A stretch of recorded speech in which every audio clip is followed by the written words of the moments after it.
Oke, halo pecinta timnas, bertemu lagi bersama Bung Goldin. Kita akan membahas kemenangan timnas Indonesia atas Arab Saudi di kualifikasi Piala Dunia. Ini pertandingan yang sangat luar biasa, nikmat sekali nonton pertandingannya.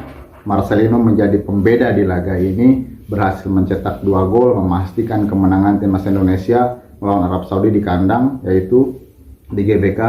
Dengan kemenangan ini, tentu saja ini menjadi jalan pembuka timnas Indonesia untuk terus bersaing di grup C, karena seperti kita tahu formasi atau posisi 3 dan 4 dengan kemenangan ini sepertinya kita optimis dapat diraih oleh timnas Indonesia.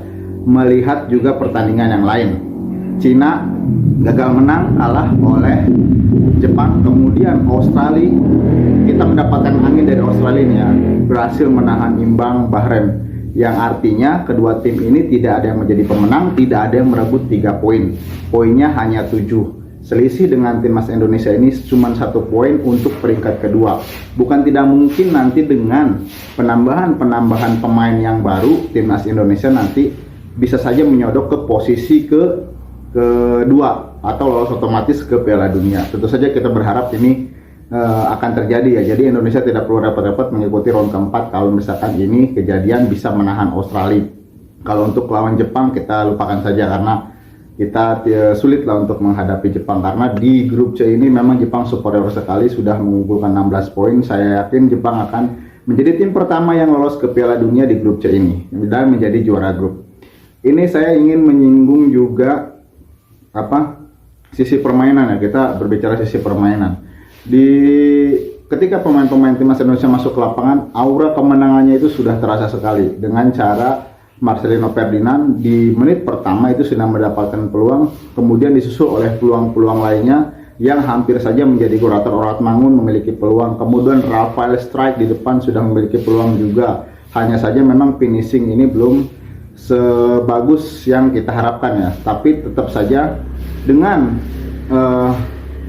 strategi yang dimainkan oleh Sintayong untuk melawan Arab Saudi ini sangat luar biasa kalau menurut saya, dengan memainkan Marcelino Ferdinand, kemudian Sandy Walsh start karena memang Kevin Dick kemarin mengalami cedera, kemudian ada beberapa lagi yang membuat timnas Indonesia semakin kuat, itu kembalinya Ivar Jenner di lini tengah. Ini menambah kestabilan lini tengah timnas Indonesia. Kita tahu Ivar Jenner juga pada saat 1-1 kemarin di Arab Saudi dia menjadi pilar lini tengah kita dan itu bermain sangat bagus sekali. Cuma memang karena ada akumulasi kartu tidak bisa bermain melawan Jepang. Nah, ini saya ingin mengkritisi para pembenci STY yang biasanya kalau misalkan Indonesia kalah itu langsung tagar STY out itu menggema di mana-mana di media sosial.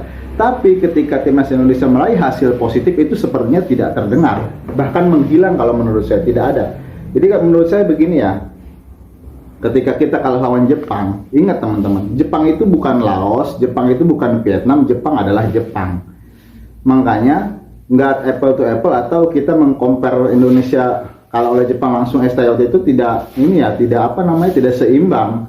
Karena begini, Jepang bisa mengalahkan Jerman di kandang Jerman 4-1, kita kalah di kandang kita 4-0. Berarti kita hampir sama dengan kualitasnya dengan Jerman. Katakanlah saja begitu simpelnya. Kok bisa begitu? Kita balik sekarang.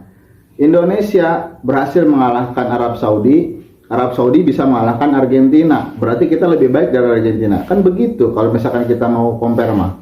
Tapi kan ini enggak. Ketika Indonesia kalah langsung semua ingin STY out. Lupa dengan progres yang dibuat oleh saya ketika pertama datang, kemudian berhasil dengan pemain-pemainnya sampai sekarang di round 3 ini berhasil, kalau menurut saya ini luar biasa, berhasil menahan Arab di kandang Arab, berhasil menahan Australia.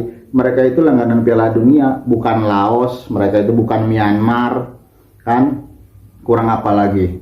Jadi dengan keberhasilan ini tentu saja, kan saya udah bilang saya itu selalu mendukung STY sampai Piala Asia 2027, karena apa? Peak performance timnas Indonesia di tangan STY itu di Piala Asia 2027. Adapun nanti di sini mereka berhasil meraih prestasi apapun tetap kita apresiasi, karena tidak mudah. Di sini ada 3 tim langganan Piala Dunia.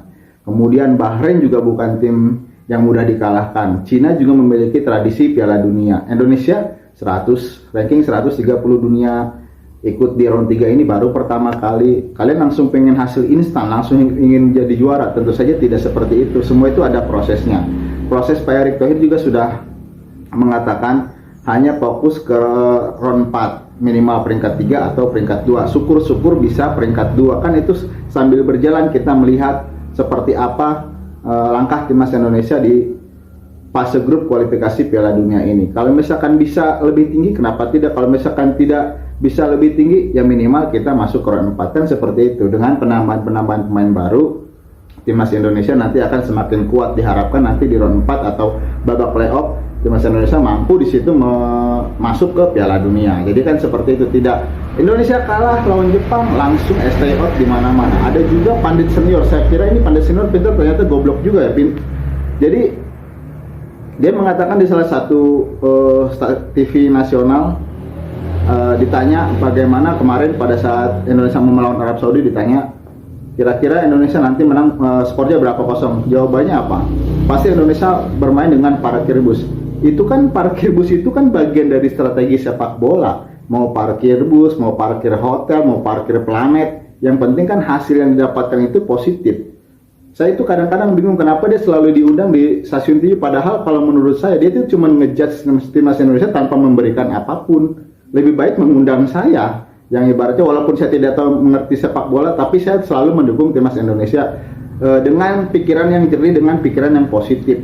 Kayak semacam tadi saya bilang, Indonesia kalah lawan Jepang, tidak apa-apa, Jerman saja kalah kok lawan Jepang di kandangnya 4-1. Arab Saudi bahkan kita kalahkan, pelatihnya yang mengalahkan Argentina, skuadnya hampir sama dengan yang mengalahkan Argentina. Tapi kita dengan kekuatan supporter, dengan kekuatan pemain, dengan tekad yang kuat bisa mengalahkan Arab Saudi yang notabene bisa mengalahkan Argentina di Piala Dunia.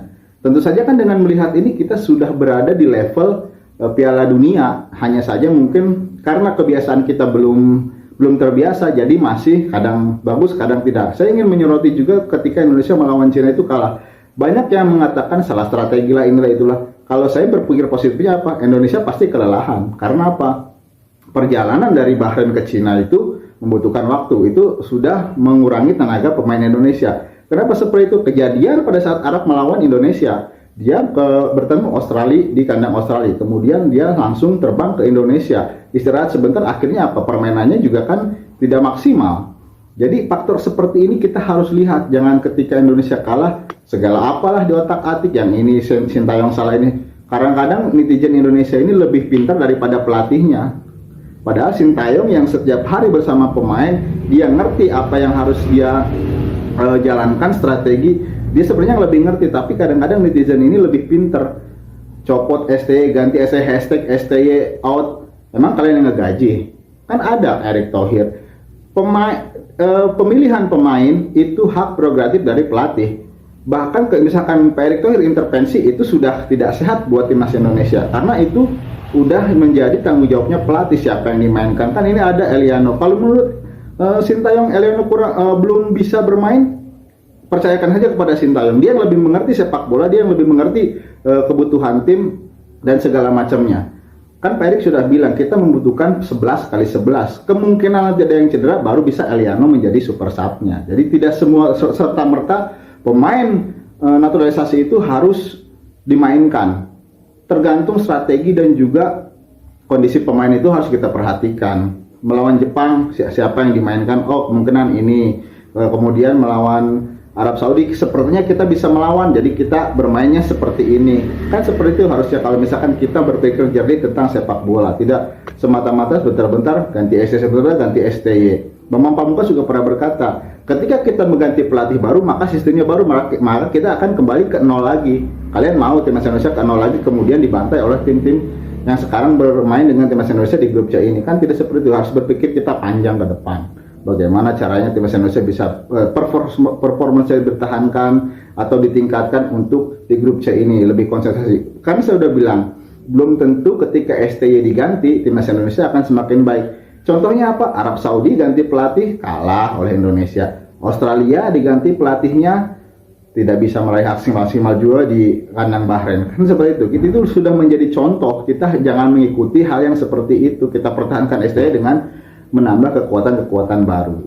Jadi itu ya, selamat buat timnas Indonesia. Dan yang terakhir, ini selebrasi Marcelino ini akan menjadi headline kalau menurut saya di mana-mana, karena dia melakukan seperti itu wajar, karena dia mungkin ingin menunjukkan bahwa timnas Indonesia itu kuat. Jadi kita tidak usah berpikir aneh-aneh. Marcelino keren kemarin. Terima kasih buat Marcelino sudah mencetak 2 gol dan memastikan kemenangan timnas Indonesia melawan Arab Saudi.